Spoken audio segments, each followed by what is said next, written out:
commission s'est donc réunie cet après-midi, a voté tous les amendements que proposaient les rapporteurs. Vous le savez, chaque année, au projet de loi de financement de la sécurité sociale du mois de novembre, nous mettions un amendement relatif à la branche vieillesse pour avoir un objectif d'équilibre du régime en 2030, toujours refusé par le gouvernement, mais cette année, le gouvernement a présenté un projet de loi de finances rectificatif de la sécurité sociale, qui donc reprend grosso modo ce que demandait le Sénat chaque année.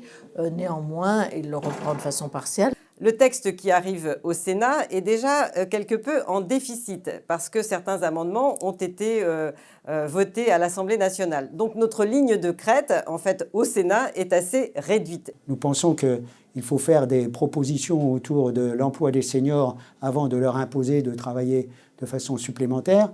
Et puis qu'on puisse travailler dans de meilleures conditions. Travailler plus, mais travailler mieux. C'est la raison pour laquelle nous avons fait des propositions en ce qui concerne la retraite progressive, les personnes qui sont en situation d'incapacité permanente, que l'on propose de ne pas décaler dans cette réforme sur l'âge. Pour les femmes, nous avons voulu marquer, d'une part, le fait que c'est une retraite qui repose sur la solidarité intergénérationnelle. Donc, la natalité, le taux de natalité a son importance. Et donc, nous avons souhaité mettre une surcote pour justement le bénéfice de ces trimestres qui sont acquis lors d'une maternité, d'une adoption ou de l'éducation d'un enfant. Nous avons un temps qui n'est pas négligeable et qui est important même par rapport au temps de l'Assemblée nationale, qui est beaucoup plus important que le temps que l'on consacre chaque année au PLFSS.